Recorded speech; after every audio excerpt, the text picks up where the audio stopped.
Did Wes Anderson make a movie that Roland actually likes? Well, stay tuned.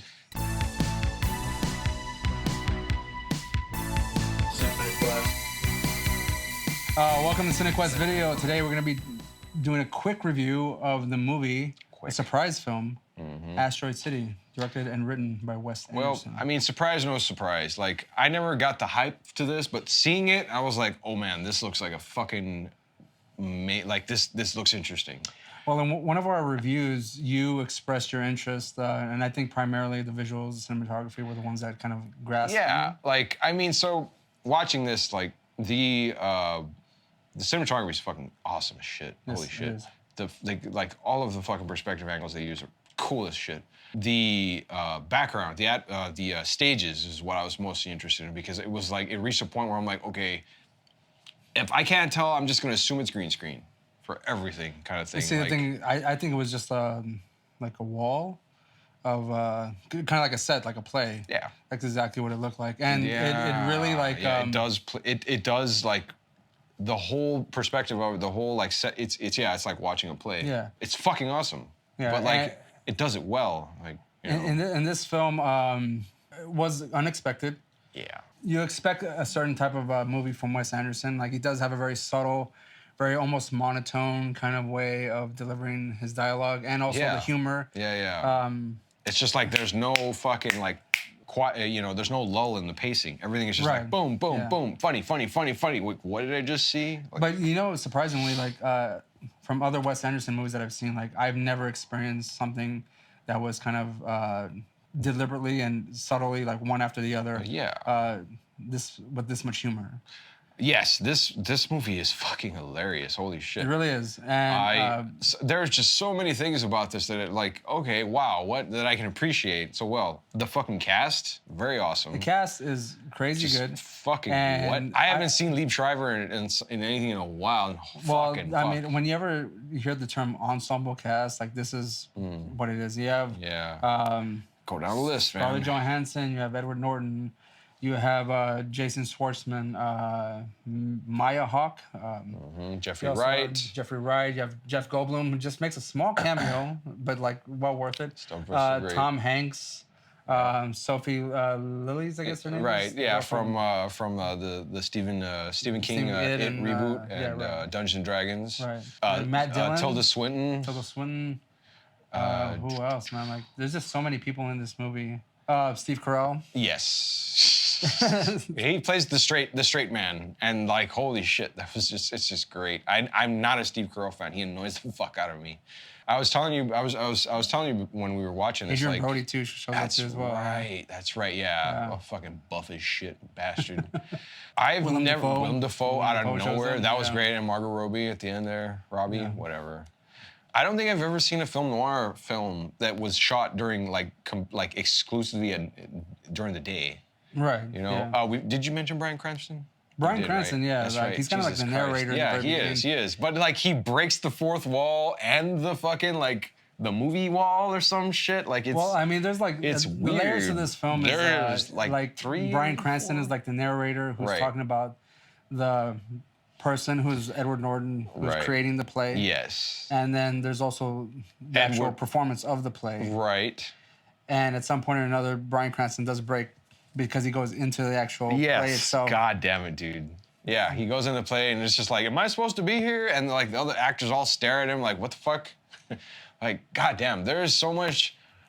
It's the best kind of humor. It's where it's just like there's so many low-key, subtle gags where you're just like inundated with all of this ridiculous. I will say though that the type of humor is not for everyone. Like it kind of like follows the. Yeah, because this is a period piece. Yeah, this follows like almost like the type of humor that has like a like I'll attribute that to alcohol. Yeah. But it's Monty Python-ish. Yeah. It's also like you mentioned the Mighty Boosh. Yes. Like very British type of humor. Like it's not overt. It's not in your face. It's not slapstick. It's not physical. No. It's very subtle, and you always have to catch those moments because like, there's a lot of stuff going on behind the actual actors. Right. Too. That's just like actually adding to the whole scene.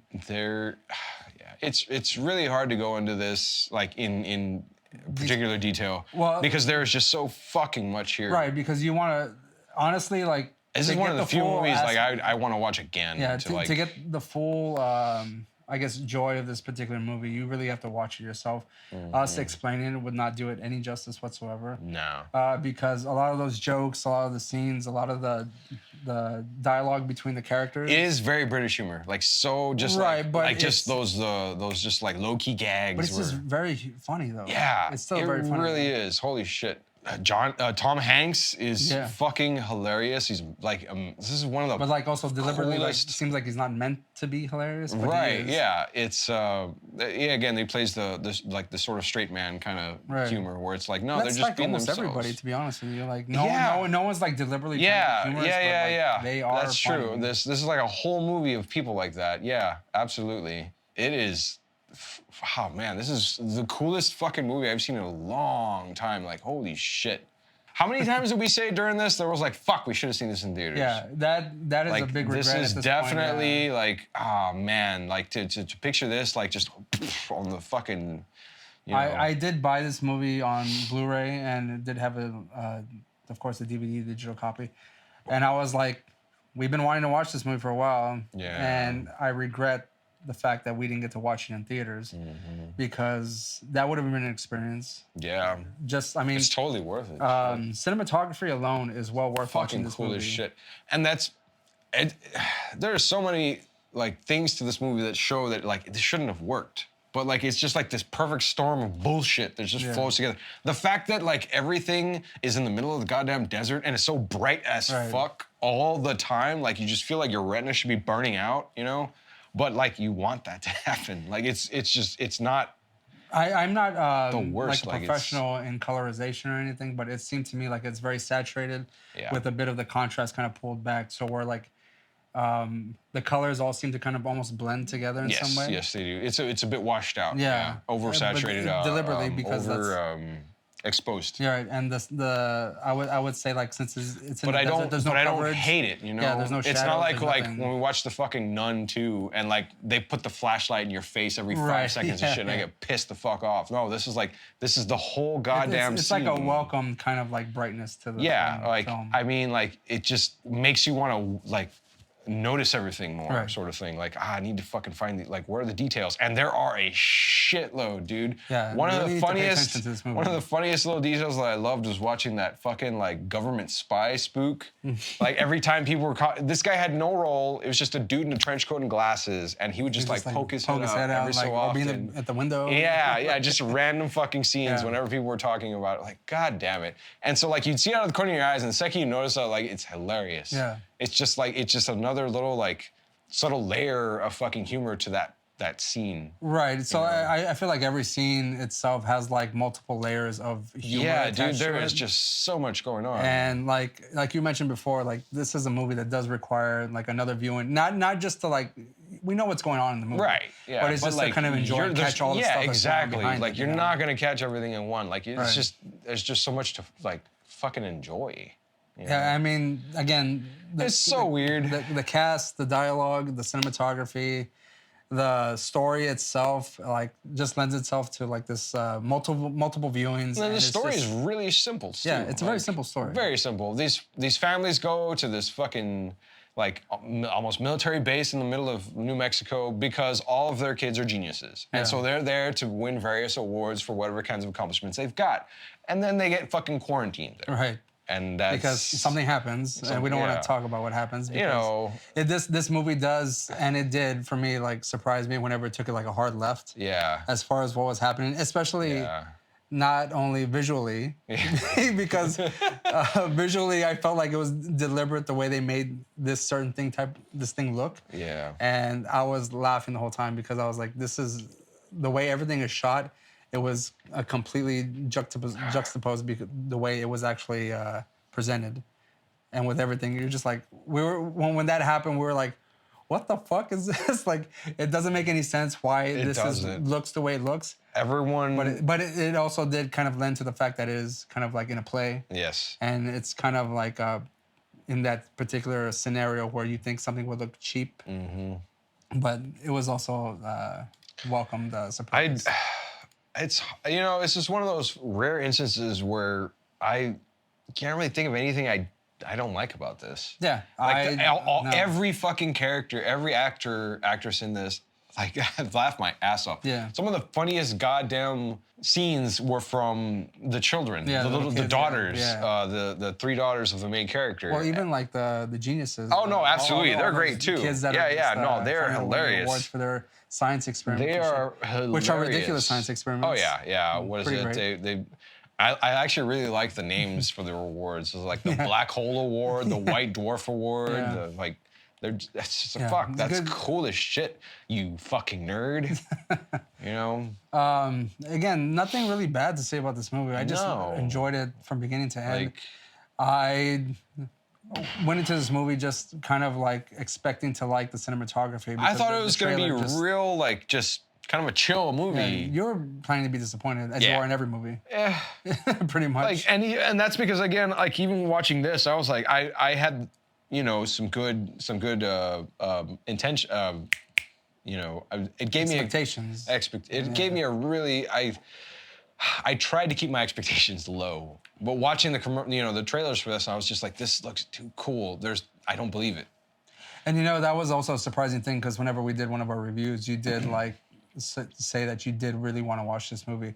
And again, as far as a Wes Anderson type of film, it wasn't something that I would expect you to actually want to see. No. But it was very surreal. I know you do kind of appreciate certain kind of cinematography, especially like this. Yeah, I do. And so I'm picky as fuck. But I was also surprised that you actually liked it. But the fact that it was as funny as it was, as we were watching it, like I laughed out loud plenty of times. No, I even everything. did a knee slapper. Yeah, I had a few of those. I had to watch it before I clapped myself. No. Yeah. Now I will say that we were drinking a bit, but like that just enhanced the experience. Yeah, but you didn't, I don't think it was necessary. Yeah, it wasn't necessary for this movie. Like it was just a fun, very cool, man. Just a fun, cool, visually exciting type of movie. Edward Norton's name, Conrad Earp. And that's another thing. They have a bunch of like funny ass names too. Yeah. Schubert Green was Adrian Brody. General Gibson. Tilda Swinton. I loved her. That's Dr. Hickenlooper. Right. Which I think there's a YouTube guy actually that has that like a joke name. He does like joke medical like diagnoses as comedian slash. Actually it is Dr. Hickenlooper. Anyways, Willem Dafoe is Salzburg Keitel. Yeah. Let's see. Oh, geez. Just overall, I'm gonna say about Asteroid City. It's just so cool, man. It's just a fun movie. It's really absolutely visually kind of captivating. It's very entertaining. Very entertaining, very funny. PG-13, these nuts. Yeah, and you kidding me? When you talk, we were kind of discussing about the PG-13 aspect of this, and like, I mean, it's not. I will say like overall like. You would expect this movie to be PG-13. It's not overly no, but like the things that they talk about are like, okay, maybe this should have been like, I totally should have thought this could have been a rated R movie, like a clean rated R movie. Yeah, surprisingly, Subject matter. When the main character, what's his name? Oh, it's Augie. Augie is talking to his kids about his wife passing away. You know, it's like. Did this happen recently? About 3 weeks ago. You know, like like all those like small, like very subtle type of back and forth between the characters, especially the kids. Again, you mentioned the kids. I love the kids. They're hilarious. So fucking great. What can I get you, three little princesses? I'm not a princess. I'm a vampire. I'm a mummy. I'm a fairy. You know, like. I'm lowballing it because they say way more than that, and it's fucking hilarious. It's just funny. Just watch this movie. It's so cool. Overall thoughts? You're gonna watch this again? I'm gonna try to. Yeah. You're gonna try to. Yeah. I want to see if I can get a little drunker. I purchased this kind of like without watching this, and I'm glad I did because it's a welcome surprise. Like, oh man. I mean, like within reason. Again, I was expecting this movie to be entertaining, and holy shit, like. It was much more than I anticipated. Absolutely. Yeah. And like everything to it, like the ending, fucking perfect ending. Yeah. Like we were just talking about it as it was going like, oh, fuck yeah, we don't need any of this silly ass like, oh bye. No, off screen. Yeah. Moving on. Move on. Epilogue. This is probably the best thing I've seen Tom Hanks in personally for myself and I don't know, since fucking Castaway. I would say Castaway, I was gonna say there's also Dragnet. There's also Joe versus Volcano. Have you seen those? I've seen Dragnet, not Joe. I think you would enjoy Joe versus Volcano. I'll have to put it on the list. We'll see. Well, I mean, I got nothing else to say, but other than dude, I really enjoyed this movie. Yeah, man. Watch Holy it. Shit. It's so much fun. It is. Stay off your phone while you're watching this movie. Yeah, don't fuck around. You will miss. Yeah, you'll bunch regret of it. shit Yeah. I mean, if it helps, turn on the subtitles. That'll help you keep up. Everybody did such a fucking great job in this movie. Holy shit. Yeah. Yeah, it's just fun. I like it. Great. Again, if you like this video or this review, please like and subscribe. And again, check out Asteroid City. It's really fun. It's really cool. It looks great. Yeah. I'll see you next time. Peace. Yeah.